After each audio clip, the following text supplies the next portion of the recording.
Hey, I'm Andre. I'm learning game development from zero, and this is my first devlog where I document my progress so far. This first video is going to be a little different because I decided to start sharing these videos and my progress after being 3 weeks into it, so I need to catch you up on everything that has happened. Today I want to tell you about what I've tried so far, what did and didn't work, and where my game is right now. First things first, I lied to you when I said it's been 3 weeks since I began. I've actually started experimenting with game dev in November, so about 3 months ago. At that time, I started playing with JavaScript, but failed miserably with that. It was just too hard. It had no graphic interface or any advanced features that would help me to actually accomplish something. So it was just me and the code. And after a few days, I just lost the staring contest we had. After I recovered from the JavaScript defeat, I then found some inspiration again. And this time I tried something more robust and I worked with GameMaker. I decided to drop GameMaker after that 1 week. Not because I didn't like it, but because nobody I knew was using it. So I did some more research and talked to some of my friends who work in games about what tools I should consider for the job. And it basically came down to Unity or Godot. After watching too many comparison videos of different game engines, I realized either of these will probably do the job just fine. So I stopped analyzing and decided to go with Godot for 2 reasons. 1, it's open source, which I like. And 2, I have friends who use it. So now the real action began. I was super impatient for progress, so I just jumped right in and started working on my dream game. Of course, I heard about starting with very small projects first, like do the Pong and, go from there. But I thought, hey, I already know some of these things. This does not apply to me. I can do this. Well, turns out I could not.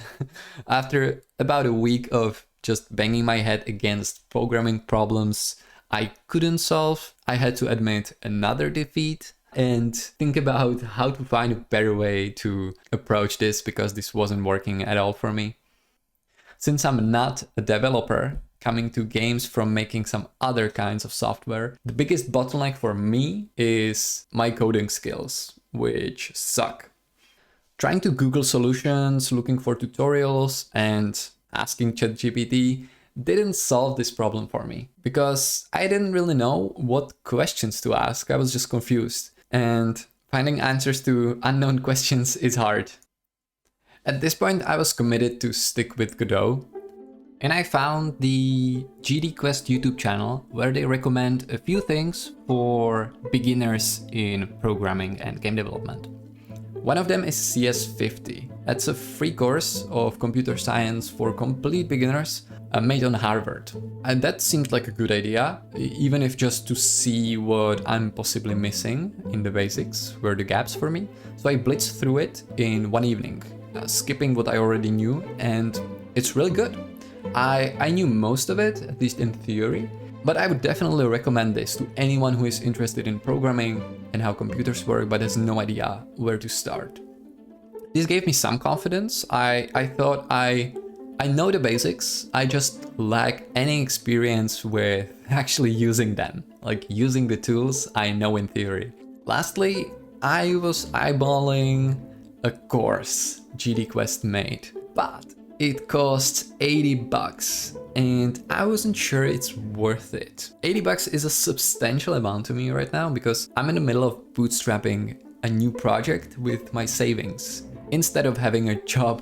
So yeah, I debated this with myself for over 2 days because I don't know, I was tempted to go for it, but I generally don't have good experience taking online courses. In the past, whenever I bought a JavaScript or Python course on Udemy and tried it, I followed it for a few lessons and then just got bored and quit. So eventually, after taking my time, I decided I'm working here on my dream project, so $80 should not stop me from doing what feels like the next best move. I pulled the trigger and got it. Okay, we are getting close to the present. Drink some water and bear with me. I bought the course on 25th January, so a little over a week ago. Of course, I jumped right in and I've been working on it several hours every day since then. So let me tell you how it's going. The course is very well done. I would say it's actually so far the best online course I've ever tried. I'm about 80% done. Overall, I have to say I've been enjoying it a lot. My fear that it's going to be too easy didn't come through. It feels like it has a good balance of friction and fast progress. There are small puzzles and challenges sprinkled all over the place, so I was forced to think on my feet and solve them on my own. But the solution always felt attainable. What I also like is that you work on many small projects, games, little toys that do just one thing, different types of controls, game UIs, procedural generation, animations, and other useful bits of code that are over time creating kind of a library of parts you can use in your games after the course is done. So that felt really good knowing that I can come back to this and use it.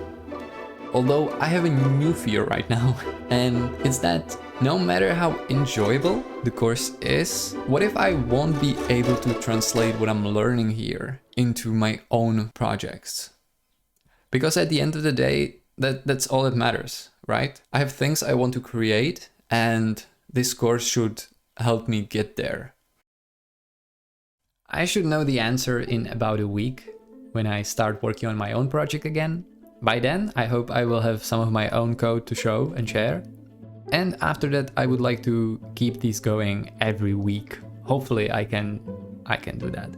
Oof, this was so much harder to put together and edit than I thought.